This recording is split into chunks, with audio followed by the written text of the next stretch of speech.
Let's go with Elijah. What happens when you and I have been to the mountaintop? It's not uncommon.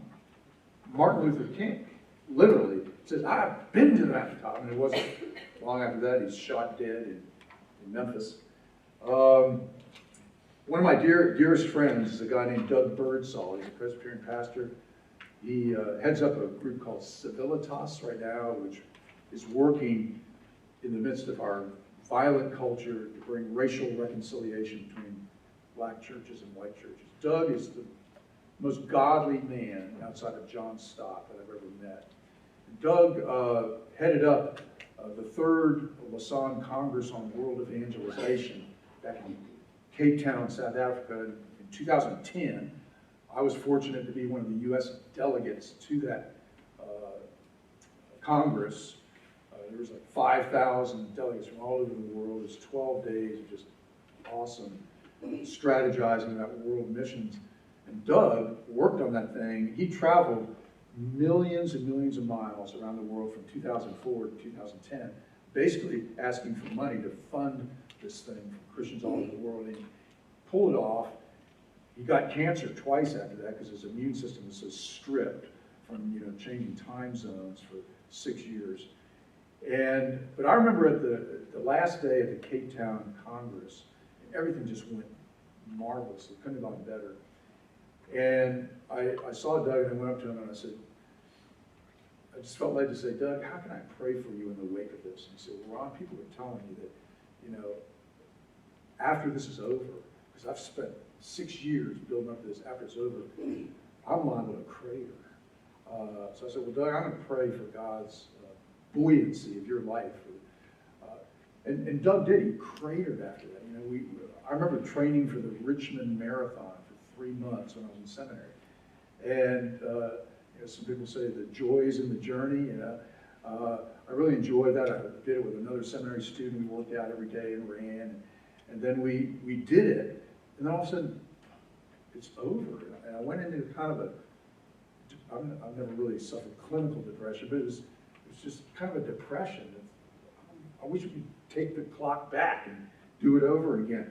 One of my good friends here in San Antonio is a guy named Bert Hoop. And Bert and I played against each other in college baseball. He played for those awful Longhorns. And they were our arch rival back in those days when Trinity was a Division I program. And we played them home and away every year. And Bert, if you don't know who he is, he went on to be a pitcher for the Los Angeles Dodgers. And I remember bringing him here 30 years ago to give his testimony to the senior high youth group.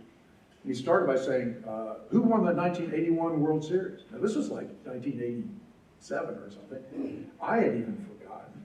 I'm a baseball fanatic. And he said it was the LA Dodgers. And he said, who was the most valuable player in the World Series?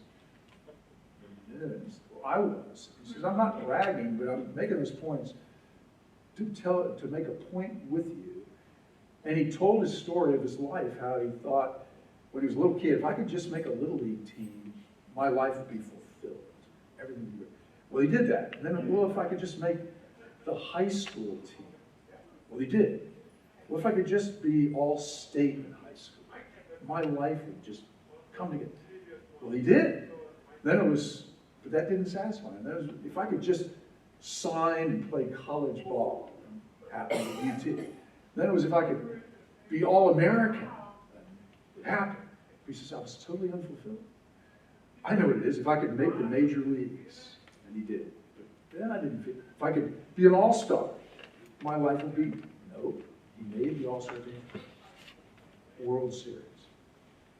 He won the World Series. I was the most valuable player. I had climbed to the top rung in the baseball world. He said, I got to the top, and there was nothing there.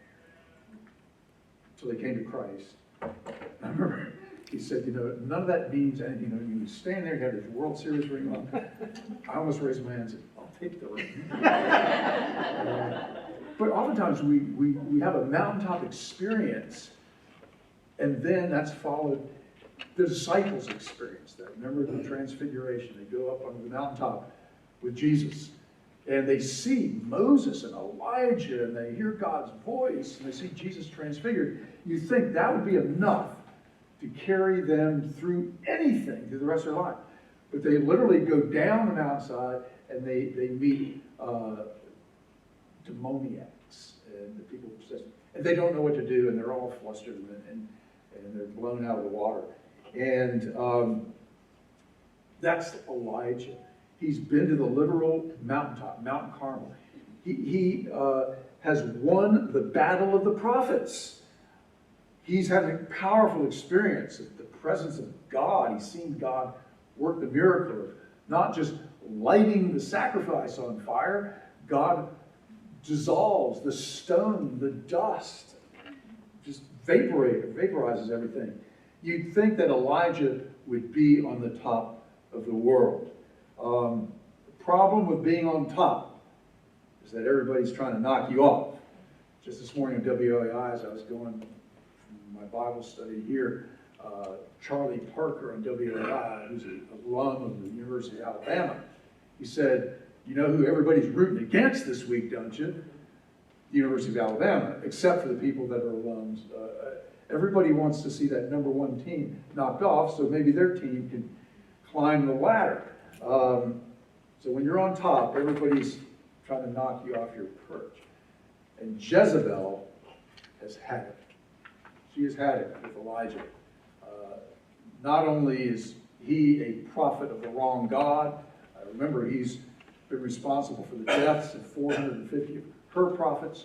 Her goal is to transform the nation of Israel from belief in Yahweh to Baal, which just means Lord, but it's an idol. She doesn't think it's an idol, but it is. And Elijah really is the only one standing in her way, and now he has triumphed.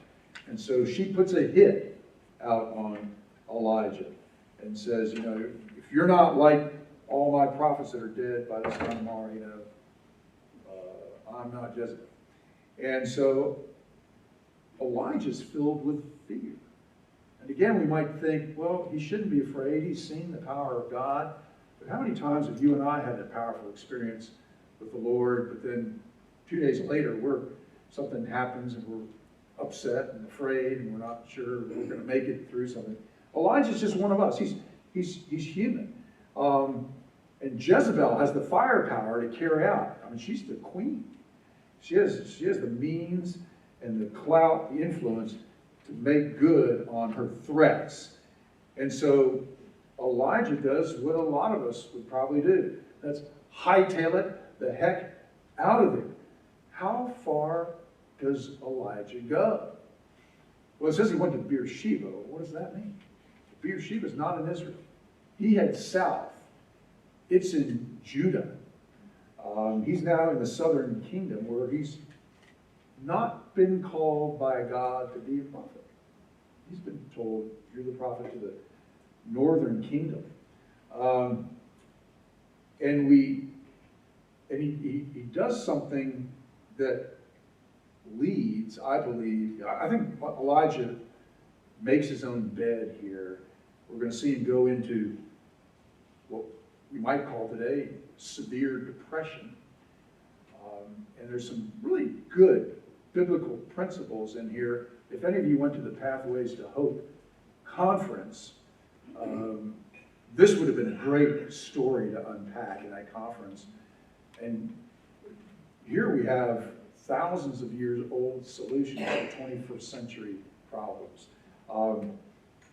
Elijah's first mistake is he takes off not under orders from God. So in a sense, he has disconnected himself from God. That's never a good thing to do. But then he exacerbates that because remember, bottom line, the Christian faith is all about relationships. Remember God said to Adam after he made Adam, it's not good for you, Adam, to be alone. Yeah, you have a relationship with me, but that's a vertical relationship. It's not good for you to not have a horizontal relationship. So Elijah's somewhat severed his vertical relationship with God. But now we're told he leaves his servant behind. So he severs his horizontal relationship. Have you ever been so upset or in a fix where you just, everybody, leave me alone, and you go off by yourself? Sometimes it's good to be by yourself, like when you're having your quiet time. Jesus says, got away from the apostles every day. Just him and God. But you don't want to stay there. Remember the apostles up on the Mount of Transfiguration said, let's stay up here, it's just us. No, Jesus says there's ministry down there. So being alone, there's no such thing as a Lone Ranger Christian. I used to hate the term religion. When I was here as your associate pastor, if people would ask me, what religion are you? I'd say none. Because I identified that word with ritual and form and, when it's really all about relationship. Even on forms, when they put religion, I'd put none. I put Reverend Ronski, none. How's that work? Now I've reclaimed the word religion because I found out what it literally means. You know what I mean? It literally means connected. That's all it means. Connected. When people say, this mantra out there in the culture right now is, I'm spiritual but not religious. Have you heard of that?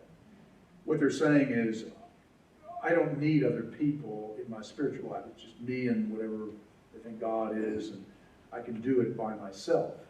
Well, you can try, but you're never going to be authentically, faithfully spiritual and not be religious in the terms of being connected. I'm not talking about ritual and form. I'm talking about being connected. We weren't made to walk the Christian journey by ourselves. But Elijah does that. He thinks the best thing for him to do is just become invisible and not connected to anybody. Maybe Jezebel won't find him, I guess. He doesn't even trust his servant. So he arrives in Beersheba. He's physically, a long journey. Spiritually, he's disconnected. And emotionally exhausted. He is totally depleted as you can get. And he's alone. And what does that lead to? He says he wants to die. Have you ever been there where you want to die? Where dying looks better than what's going to happen? Kind of ironic. Our Jezebel's trying to kill him. He's fleeing to avoid that. And then he says, I want to die. Well, just go back to Israel and she'll take care of it, Elijah. But God, here's God's grace comes like a wave crashing into the situation. And we see the biblical antidote to depression. What does God do for Elijah? He provides him with basically four things. First of all, he provides him with himself. Elijah says he prays to God. He's still got somewhat of a connection to God. God, by all reason, owes Elijah nothing. Shouldn't answer Elijah's prayer. Elijah's running away. But like we saw in Jonah, God pursues. He's like the hound of heaven. And he answers Elijah's prayer not to die, just the opposite, so that Elijah might live. And he provides him with himself. He provides him with food, again, miraculously. Water, remember they're in a severe drought. And sleep. Now, if you were at the Pathways to Hope conference, you heard Christian psychiatrists talk about those who are in depression. Sometimes, but not always, and sometimes, but not always. Again, people get into that because of lack of nutrition, hydration, relationships, and now they're saying faith. 20 years ago, they wouldn't say that last part. And the way out is through those same things. If you're suffering from depression, this may or may not be the antidote, but make sure you're eating right, getting plenty of sleep, that you're hydrated, and even the psychiatrists at the conference said even secular, atheist psychiatrists are saying to their depressed patients, are you part of a church? If they say no, they say, well, you might consider doing that. Because secular studies are finding out that people that are part of a church who regularly worship and pray, it adds about a decade to their life physically, and it oftentimes lifts them out of the mire of different things that they find themselves in. That's not the reason to go to church and be a Christian, because I'll live longer and avoid whatever. But it's just interesting that secular studies are confirming that, we're holistic beings. We'll be most healthy when we're eating right and getting enough sleep and water and being with other believers and have a good connection vertically with the Lord. That just comes together. We ought to say, well, duh. He is somewhat put back together. But then he takes off again. He travels for 40 days and 40 nights. This must have been some good food, because it says he was able to go on what God gave him for 40 days. And he goes to Mount Horeb. Anybody know where that is? It's kind of where ISIS hangs out. It's in Arabia. It's in Arabia. It's at the heart of present-day terroristic territory. But it's also near where God gave Moses the Ten Commandments. But here, again, you have to read into the text because it's not crystal clear. It's almost like he's trying to get away from God again. He becomes a caveman. He finds a cave and he holes up in it. There's no indication that God told him to do that. Is he running away again? It's not clear. But what is clear is that he sinks down again into what I call the Elijah syndrome. I alone am left, O Lord. And when God comes looking for him again, what are you doing here, Elijah? Oh no, he's still after him. I've done all these great things for you, Lord. And now I alone am left. He's throwing this pity party. And God lets him throw it. In fact, he throws it twice in our chapter. Twice he throws that in God's face. I've done all this stuff for you. Now I alone am left. I'm the only one who really loves you and serves you, is obedient to you. And look what I get for it. I'm having to flee for my life. What kind of universe are you running up there? How many times have you and I succumbed to the Elijah syndrome? Maybe it goes like this. People come to my office all the time and tell me the Elijah syndrome. I work in a hostile environment. I'm the only Christian in my office. I'm the only one. And I'm not getting promoted, and I'm ridiculed, blah, blah, and God doesn't fix it. And why, Ron? Because I'm standing up for him. What I always say to them is, have you ever asked anybody in your office whether they are a Christian or not? They always say no. So go back and just, not shove it in the face, but when it seems appropriate, just say, I go to First Presbyterian Church. What church do you go to? Well, people that have come back and reported, come back and go, Dad, God, half the office is Christian. Now, we could say, well, they're hiding their lights under bushels and all that kind of stuff, but be careful about saying, I'm the only one. I'm the only one in our neighborhood. Our family's the only one in our neighborhood that are believers, that go to church. Because we come back from services here, and their cars are still in their driveway. But I've done that and found out, they go to Saturday night church somewhere. Oops. Although it is fair to say, I'm sure it's even more true now. When I was your associate pastor, I talked with Howard Budd, who at that time was the head of HEB. HEB's most lucrative hour in the week was 11 o'clock on Sunday mornings. One Sunday, I didn't go to church here. I was on vacation. I went to an early church someplace else. I drove around San Antonio at 11 o'clock. I just wanted to see what goes on at 11 o'clock. It didn't look any different from 11 a.m. Tuesday. People were mowing their lawns. People were washing their cars. People were shopping. That was 30 years ago. I can't imagine that better now. So you can get into this Elijah syndrome thinking you're the only one. So what's God's corrective for that? Well, he speaks to Elijah. And here we see another great biblical principle emerge out of this text, that if we don't understand it, it can really jeopardize our vertical relationship with the Lord. He says, Elijah, I'm going to talk to you just a minute, so get ready. And then you have this earthquake, and you have wind, and you have fire.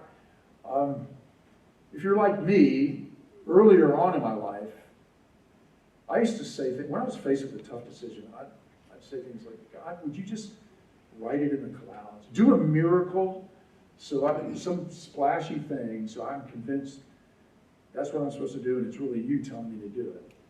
I would say that all the time. I think that's what Elijah's looking for. Here's this earthquake, here's this wind, fire. Showing my age, or the time I grew up, Earth, Wind, and Fire. That'd be a great name for a band. It's none of those things. What is it? How does God speak to us? Still small.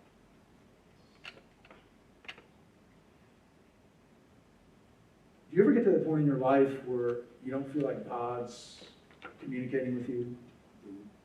Your prayers are bouncing off the ceiling. God seems silent all the time. Back up and look at your life.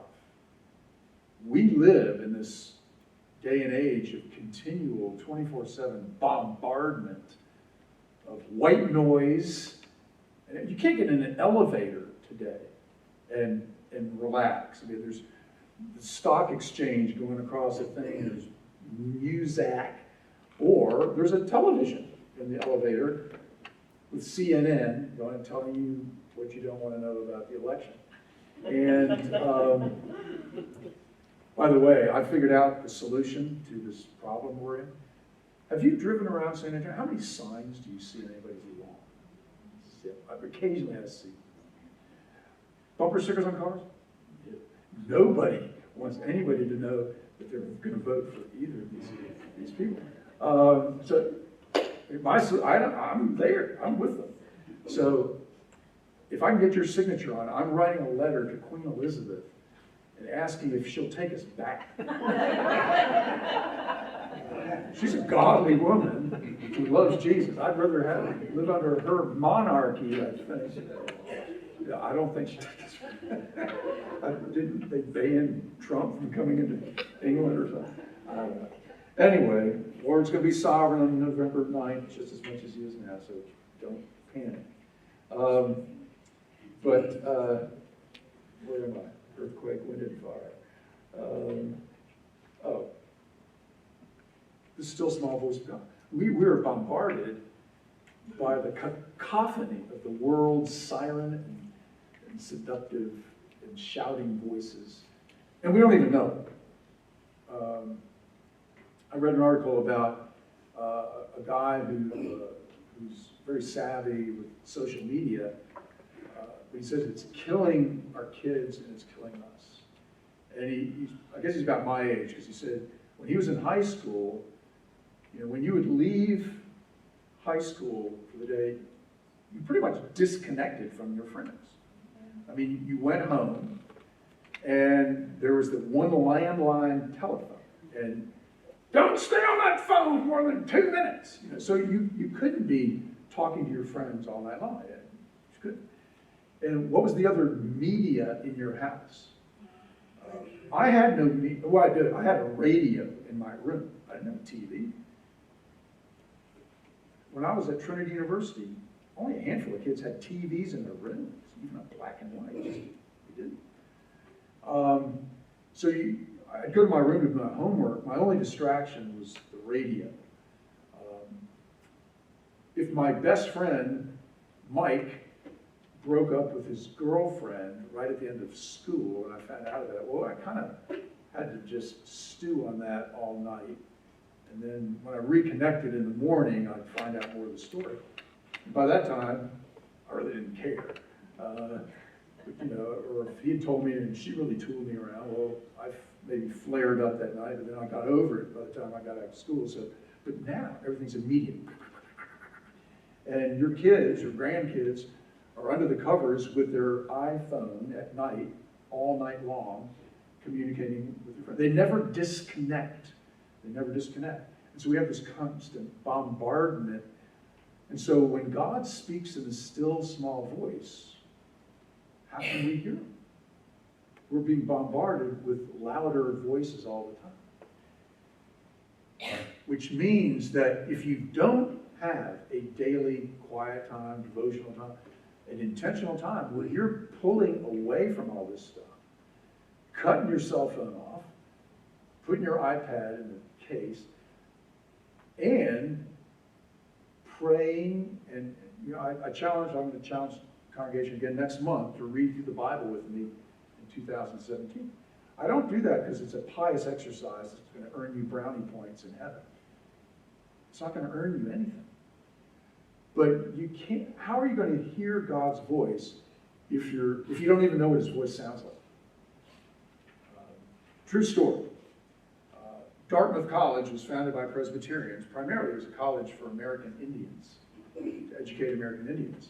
But Anglos could also go. So a young man from New York City went to Dartmouth.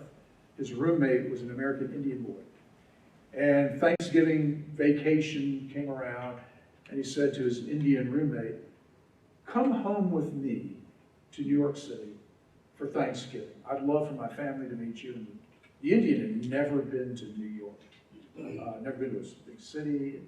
It's going to be thrilling. So he did. He went home with the guy.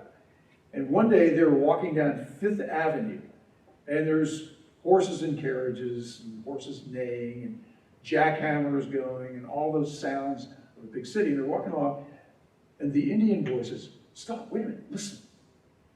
And his roommate goes, "Listen, what?" He goes, "A cricket. I hear a cricket." You hear a cricket in the midst of all this? And the Indian runs across the street, up the stairs of a brownstone, and there's a flower box out front, and there he is. Now the Anglo kid, he didn't hear the cricket's voice. Why? His ear wasn't tuned. But the Indian, whose ear was tuned to nature, and even in the midst of all that other white noise, he could hear the chirping of the cricket and track him. There he was. So what is yours and my ear tuned to? I guarantee you this. A 20-minute sermon from me on Sunday is not going to counteract the hours and hours and hours of stuff that you're hearing all the time everywhere else. So if daily you're not into the Word, and daily talking to God and listening for his voice, then you will, I think, get to a point where it seems like God is silent. And it's going to take him dropping a bomb to get your attention, because you can't hear the still, small voice. But Elijah finally figures it out. And even then he goes into Elijah syndrome, Roman numeral 2, which raises the question for me, why is Elijah and all of us, myself included, so slow to learn from God? You know, God will show up big time in my life, do something, and save the day, and then 2 days later I'm in a situation, and, oh, how am I going to get out of this? Oh. That's the apostles. Jesus feeds the 5,000. Miraculously feeds 5,000. Those are just the men. Scholars think it means could have been up to 10,000 people there. They witnessed this firsthand. It doesn't give us the exact chronology in Scripture, but it's like, 8 sentences later, the apostles are faced with the same dilemma. Big crowd, no food. And they go crazy. They panic. Jesus is there. What are we going to do? What are we going to do? Christ must have been going like this. Man, I'm so glad the apostles were dumb and stupid and didn't get it. Because if there was hope for them, there's hope for me. We're so slow to learn from God. Well, in the midst of Elijah's pity party, God sends him on a mission. He says, the cave and, being isolated, that is not my plan for you, Elijah. Back into action. Again, and doctors, psychiatrists will tell you, if you're suffering from depression or just a sense of awesomeness, find your mission. Find your calling. Find something where you're serving other people. And you all probably know people who've come out of that through servanthood, which is part of Christ's call to all of us anyway. So he says, Elijah, I've got a mission for you. Go anoint Hazael as king of Syria. And a new king for Israel, said Ahab. Jehu, the son of Nimshi. Now, what he's telling him, he's telling him to go back to Israel, where there's a price on his head, where his picture is hanging in every post office, and to do this, which probably means certain death. Then a third part of the mission, and that's to anoint your successor, Elisha. Now, when I saw that, I wondered how Elijah felt about that. We don't know how old Elijah is. Was he 65? Was he 45? We don't know. But God's saying, you ain't going to be the top dog prophet around here no more. How did Elijah feel about that? Was it, thank God? Somebody else do this. Or, hey, wait a minute. I like being the head guy. We don't know. But here, the chapter ends with Elijah and Elisha meeting. Elisha's name means God is my salvation. So how does Elisha feel about this? He's probably heard of Elijah, and he knows he's got a price on his head. Do you really want to go from having a nice life? Again, my sermon this Sunday is all about when desire conflicts with call. You're going to see that in Paul's life with the Roman church. And I can't help but believe this is going on with Elisha. I have a nice life here. I have a farm, I have a family, everything's going great. He's living the Israeli dream. And now God interrupts and says, you're going to now be my prophet. That's the call. His desire is not, his desire to have a nice life. The average American male dies within 2 years of retirement.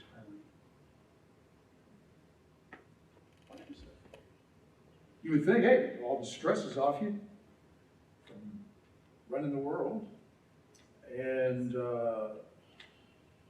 they're more relaxed, and control of your time, travel, and just do whatever you want. So the average American male dies within 2 years. I would say it's this call versus desire thing. You're never not called by God to ministry.